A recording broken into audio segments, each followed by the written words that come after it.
Here we go. The biggest school system in North Carolina, that would be Charlotte Mecklenburg School System, has launched a lawsuit against social media giants like Snapchat, Facebook, TikTok, and others, alleging that the companies are kind of preying on children. They are marketing directly to children a product that is harmful for public health, mental health in particular, as well as addictive. I think all of us, even adults, would agree with that social media is definitely addictive. Now, this is a trend with school districts. There are around 200 school districts across the country who have already launched similar lawsuits. And so to break it down, I've invited on Professor Bill Jacobson. He is the founder and president of Legal Insurrection Foundation, as well as law professor at Cornell. Welcome, Professor. How are you? Good. Thanks for having me on. So what are the legal particulars of this case? Just an overview. Well, what it is, it's almost a 200-page complaint filed out in California and also filed in the in North Carolina federal court, which basically try to use a product liability sort of analogy. Think of the tobacco litigation, that you had a product, you misrepresented to the public, you knew it was addictive, you knew it was damaging, you did all your internal studies that came out through the tobacco litigation. And in fact, you portrayed it as something else, and you got all these people hooked on it and they suffered from it. And so that is essentially what it's saying, is that the social media platforms they have produced are inherently addictive and inherently damaging, maybe not for everybody, but for a significant portion of the users. And therefore, these are essentially defective products that have been mismarketed, and they are responsible for the damage that they've done. How you're going to quantify that might be a different story, but that's what these are. These are essentially class action suits alleging defective products. Well, it reminds me of the anti-vaping lawsuits that were taken on by attorneys general across the country. North Carolina was chief among them, where, a big settlement was reached, and, the money, I guess, went to causes like stopping tobacco, et cetera. And so what's the difference, if any, between a product that's like an actual product that can be linked to causation, for instance, and a product as diffuse as social media? Yeah, I think that's a great distinction that the courts are going to have to grapple with. I did check in the California case, and there has been a motion to dismiss filed. It does not look from the docket like it's been decided yet. And there's, of course, a lot of parties in that case. And the court's going to have to decide, is social media the equivalent of a vaping product? I think in the vaping cases, there was an allegation that it's inherently damaging, that it will damage your lungs and maybe cause other physical damage. And that's similar to the tobacco cases. I mean, the tobacco cases were groundbreaking, but we know medically, we know scientifically that a certain percentage of the people who smoke tobacco are going to get cancer, whether they get it this year or they get it 20 years from now. And so that medical science is there. I don't know if it's there for the social media. I just don't know. But this is something the courts are going to have to grapple with. Is social media the functional equivalent of tobacco? Right. I mean, there's behavior and decision and time between exposure and the behavior that's involved. I mean, there's one case that a terrible case of a mother. She's an influencer, a self-help guru, and her son apparently on Snapchat was able to buy drugs. 16-year-old took one pill and died of a fentanyl overdose. Now, maybe there's some sort of cases like that they'll present. I don't know. But maybe that's more, of a direct route, rather than saying in general, on a public health level, this is a problem. Yeah, well, the issue in social media is going to be there's a lot of intervening factors. Okay, with tobacco, you can make the direct causation between your cancer and the smoking of tobacco. Maybe vaping too, whatever the physiological problems were. Here, you've got so many complex problems that there's social media, there's social peer pressure, there's parental pressure or parental inattention. There's so many things that can influence the impact that going on Facebook has on you, that it's much more diffuse than tobacco. tobacco they can study. A certain number of people will get lung cancer. A certain number of people will get other cancers. So I think that's another thing that's going to make these more difficult. That doesn't mean they're impossible, but the courts are going to have to grapple with whether an internet product basically is the equivalent of a product you can hold in your hand and put a match to and smoke, whether they're the equivalent. And I just don't know how that's going to come out. But I would not be shocked if a court says, well, wait a second here. While we can say for a total population, there's a likelihood that some people will have problems with social media, there's a ton of intervening factors that would implicate whether a particular person gets the equivalent of cancer. And those factors are not really present for things like tobacco. Right. I mean, and also there are a number of, and I'm going to go over this later in the show, but there are a number of products that I want to tell parents about that can drop down on screen time, that would alert parents if there's any damaging material, and will give you opportunities to set that. Because I mean, look, I'm the parent of 2 teenagers, and I know that it's ubiquitous, and try as I might, I don't feel like putting on my armor and fighting every 10 minutes to take the phone away, etc. And so we have to, deal with it. So I think the solution, which we'll talk about later, is more of the, the parents need to be aware. But I often wonder too, if lawsuits like this, particularly by the school districts that have been named, San Francisco, Seattle's one, and Charlotte-Mecklenburg school system, I often wonder if this is a way to blame shift from the shortcomings they have. For instance, Charlotte-Mecklenburg School right now is under an investigation by the U.S. Department of Education for Title IX violations, and specifically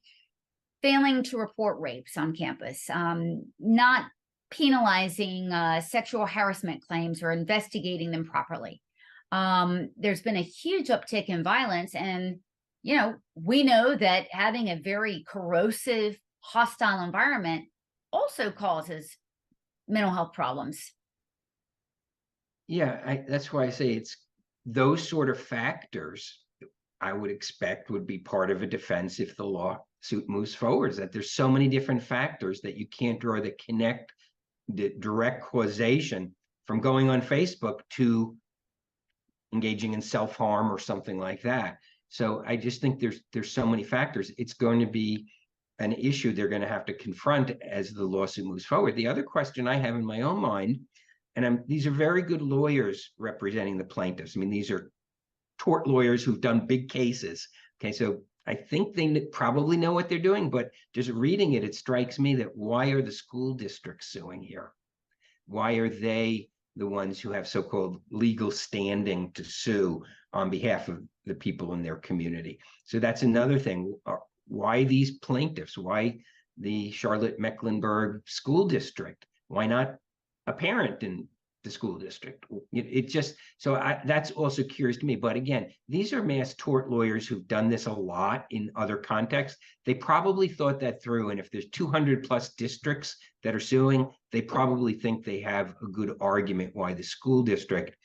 They probably will say that these cause problems in the schools, these cause added expenses in the schools, additional, and therefore the schools are harmed by this. But it does seem odd that if what the argument is that this is so damaging to children, that the ones who are bringing the lawsuit are the school districts.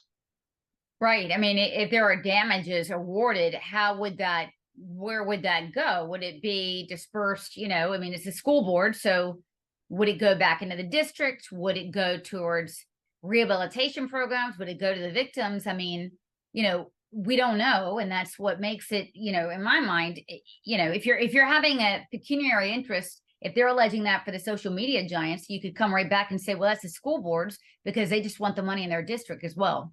Yeah, and that was a problem in the tobacco litigations. It may not be a problem in terms of winning the case, but the distribution of the funds. There was a lot of abuse where a lot of municipalities got tobacco settlement money and used it for other things. They didn't use it to treat people who have lung cancer. They didn't use it for non-smoking campaigns, or they didn't use substantial. They used it to fill gaps in their budgets. Right. So, at one level, my kids are grown, but even back when they were kids, the earlier days of social media. There's no question that social media is addicting. They're just, I mean, everybody knows it.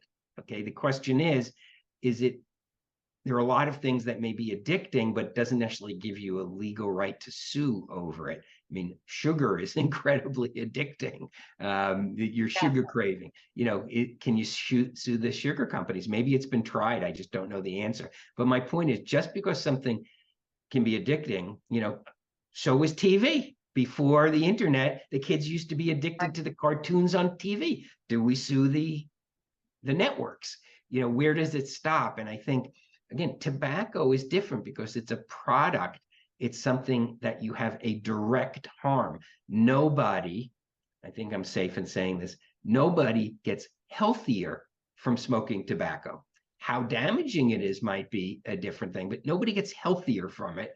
And that's very different than social media. People use social media for a lot of different purposes, and whether it's good or bad, I think it's one of the worst things that ever happened to our society personally. But, there are upsides of social media. It's not all downside. Right. I mean, they may argue that, look, there's a lot of support groups that you can find through YouTube and TikTok. And that is true. Yeah. And so I'd imagine the other side would argue that. But I will tell you, one good immediate fallout or repercussion of this happening is that last week, Charlotte Mecklenburg Schools, and again, largest school system, a lot of problems, a lot of violence, said, we're going to outlaw phones in schools, right? Because they wouldn't be able to be in a very good position if they're allowing phones in school and saying, oh yeah, social media is a problem. So, I think that's good. I think raising the issue in general is good, whether it is a parent doing it, whether it's a school district doing it, and others. I think that, that shows that, look, we're going to take on the no-brainers here, right? I mean, I think there's been a lot of studies on this. Yeah, I mean, I think that probably they're not paying the lawyers. Lawyers are taking it on contingency fee, which would be very large if they're successful. And so there's no out-of-pocket cost in all likelihood to the school district to do this. And it gives them, as you've indicated, a potential out for all the problems in school. So, even in law schools, I don't know if the debate was ever settled, but for a number of years, there was a huge debate about whether we should ban laptops in our classrooms and in law school. Interesting. And I think the decision was to make no decision, basically. But the law school purportedly, I know this was several years ago, I don't know if they still do it, has these like blocking things in the classrooms that are supposedly block the internet. But from whatever every student tells me, they don't work. Okay. So they're on the internet during class. There's probably no way to stop them. They get panicky, if they don't have access to their laptops, because their whole life has been, you take notes on the laptop, you do everything on your laptop. To say, shut the cover, we're not doing laptops anymore, is a problem. And I would imagine in elementary school and, K through 12 saying no phones in school, there's going to be some withdrawal symptoms. It's like going cold turkey.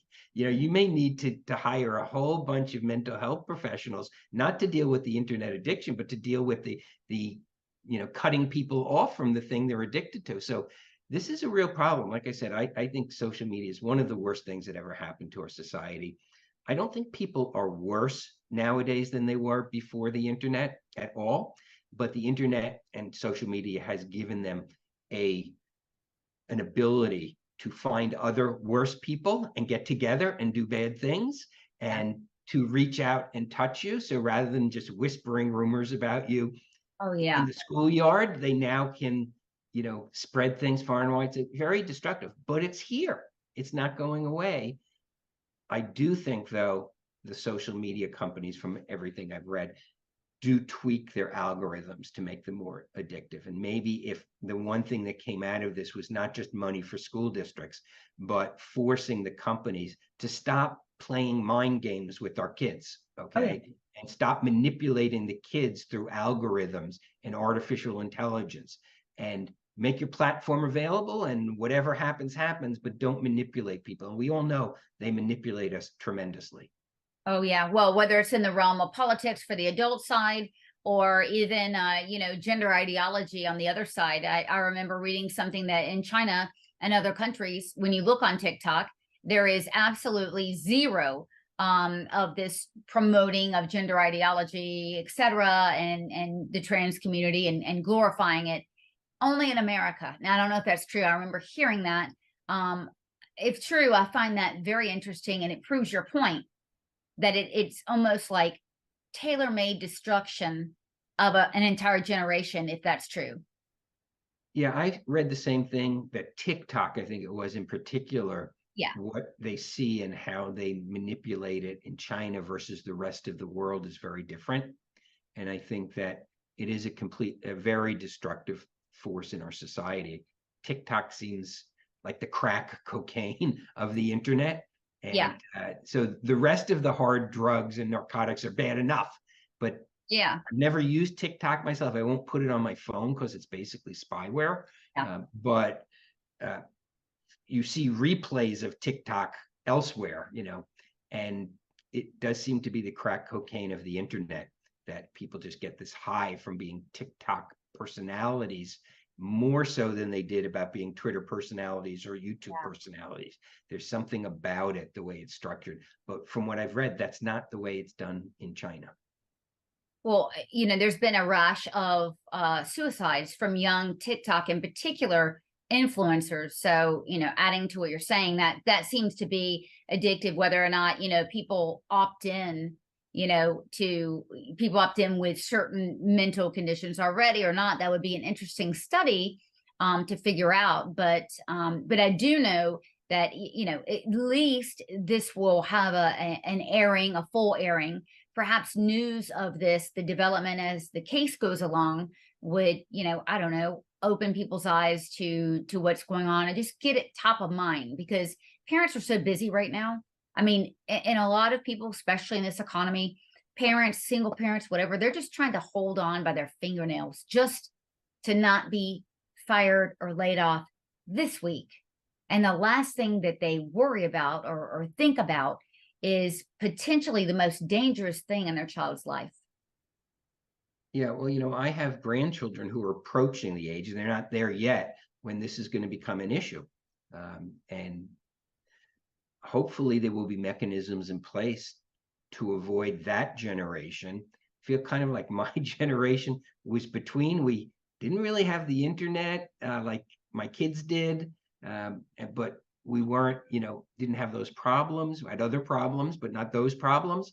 Right. And I think that the generation upcoming, I mean, my oldest grandchild's going to be 5.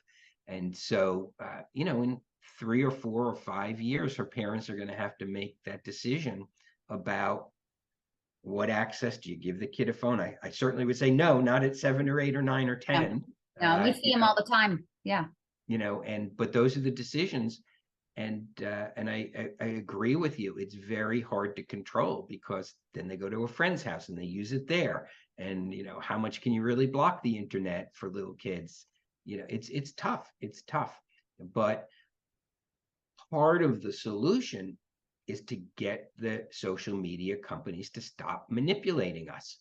And that's going to be hard, because it's in their financial incentive at this moment in time to manipulate people and keep them addicted.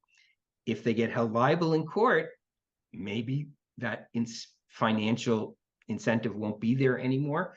But it's really terrible, the stories that have come out about how these things are manipulated to keep you coming back and keep you coming back. Yeah. So social media companies, if you want to stick to manipulating adults, I guess we can have that, but stay away from the kids. Yeah. Right. So thank you very much for explaining this to our audience, and I appreciate this. And guys, we were going to keep you updated as this goes along. Stick with us. We're going to review the top products that you can use with either an Android or an Apple to hopefully curtail some of these dangers and to keep your child safe, especially with school starting.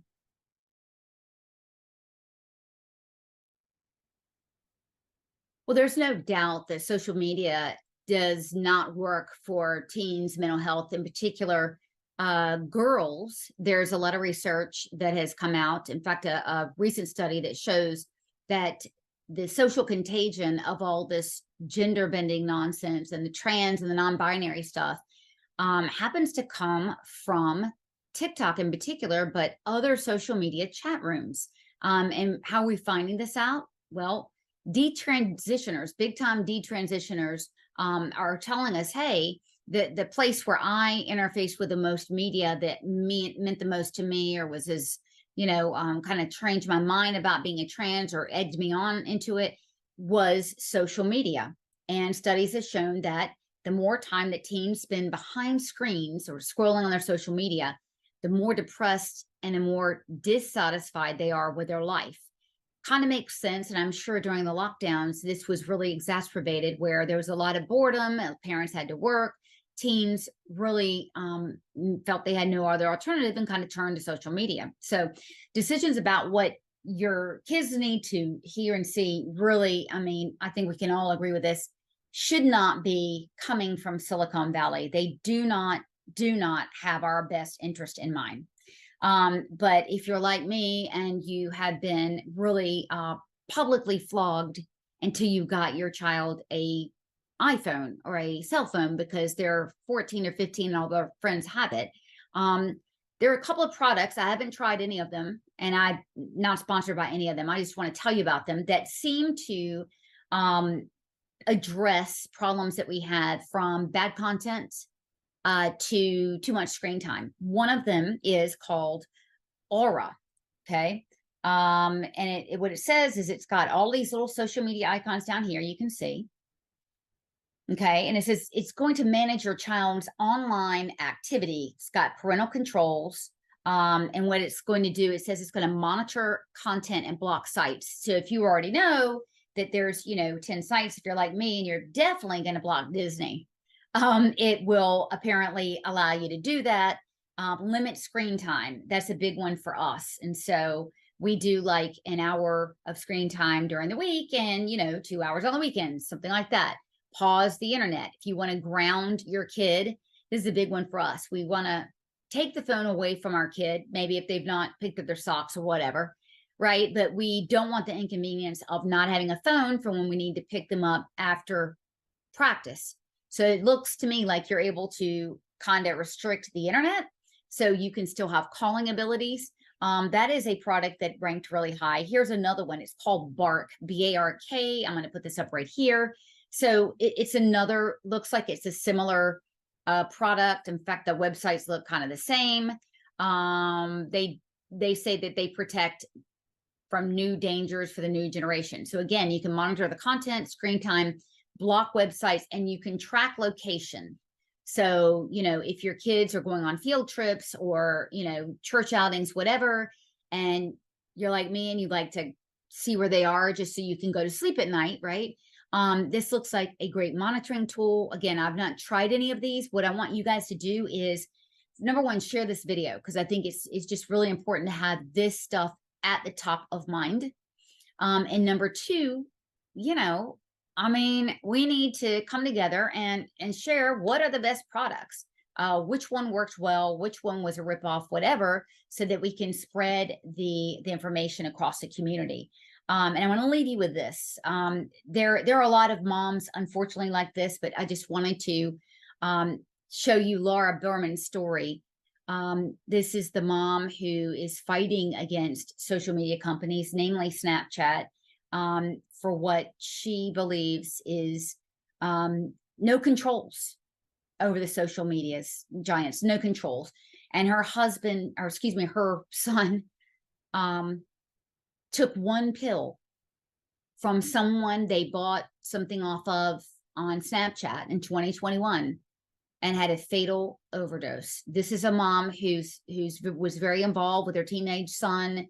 And again, it doesn't matter often how involved you are, because social media is so ubiquitous that it's really hard to monitor these things. So I don't know if a product like that Bark or Aura or any other monitor could have helped. They purport to tell you when your child there's some dangerous content, so maybe it would have alerted this family. But the more that we can know what our kids are doing and monitor, the better. And so there are stories like this everywhere where sadly kids are influenced on social media, parent knows nothing about it.